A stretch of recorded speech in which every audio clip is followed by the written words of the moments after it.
Good morning, Northeast Ohio, coming to you from Progressive Field as we get set to celebrate the holiday that is opening day in Cleveland. The Tribe playing a huge role in helping Cleveland land the Republican National Convention. So with that in mind, we decided to take a closer look at the link between presidents, conventions, and baseball.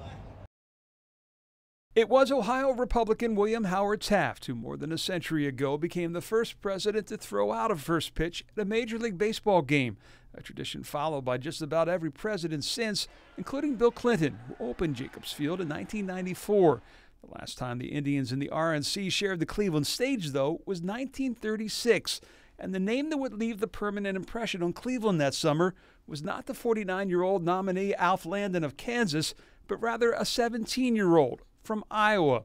Bob Feller, who made his first start in August of that year, striking out 15, had set the Major League record of 17 a month later. 80 years later, the return of the RNC to Cleveland would not have been possible without the help of the Indians, who offered up their home and all of its amenities for the RNC to use however they like. Manager Terry Francona among those who pitched the city in 2014 to the site selection committee. The toughest part for the Tribe, though, is the fact that they'll be forced to go 16 days in between home games during the RNC.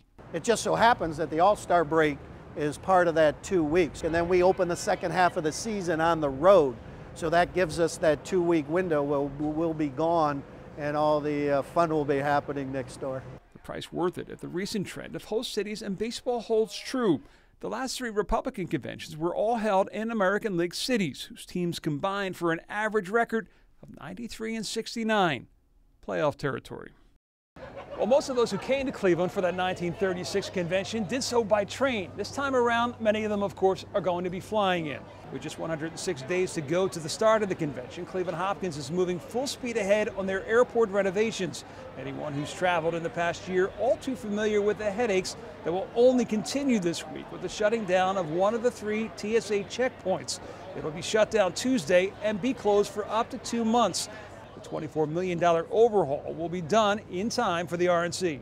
I know it's been difficult, but I hope you'll agree with me that once this product is finished, it's going to be well worth the wait. Well, the PolitiFact Truth-O-Meter are also always well worth the wait. This morning, Ted Cruz and Bernie Sanders go under the microscope. Our Jamison Mueller takes a look at which one of them is telling the truth according to PolitiFact and which one is not. In an attempt to call Donald Trump's foreign policy knowledge into question last week, Ted Cruz opened himself up to his own criticism, saying the U.S. hung Ukraine out to dry during the 2014 Russian incursion. The United States of America came in and said, if you hand over those nuclear weapons, we will ensure your territorial integrity from Russia. PolitiFact says their research proves. And Ted Cruz just has his history wrong. The United States agreed to recognize Ukraine and recognize its borders, but it never said it would go to all costs to defend Ukraine should its borders be jeopardized by Russia or anyone else. PolitiFact rating Ted Cruz's claim as false. Bernie Sanders passed more amendments in a Republican Congress than any other member. Bernie Sanders' latest ad is fighting to show he isn't so liberal that he can't work both sides of the aisle, pointing to Sanders' time in Congress during a 12-year stretch when he passed the most roll call amendments than anyone in the House. For a Democrat to do that in a Republican-controlled House is noteworthy because Republicans usually control the legislation that's happening when they're in the majority.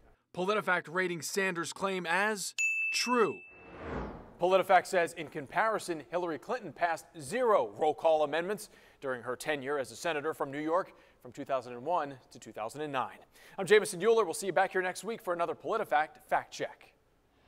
All right, big week ahead. We got the Wisconsin primary on Tuesday. On Wednesday, Governor Kasich is going to deliver the State of the State address down in Marietta. But of course, it's all about Monday, opening day, the day we are told that hope springs eternal, a phrase written by Alexander Pope, the same man who came up with the term "fools rush in," proving that he was indeed a baseball fan. With Democracy 2016, I'm John Kosich. Enjoy your Sunday.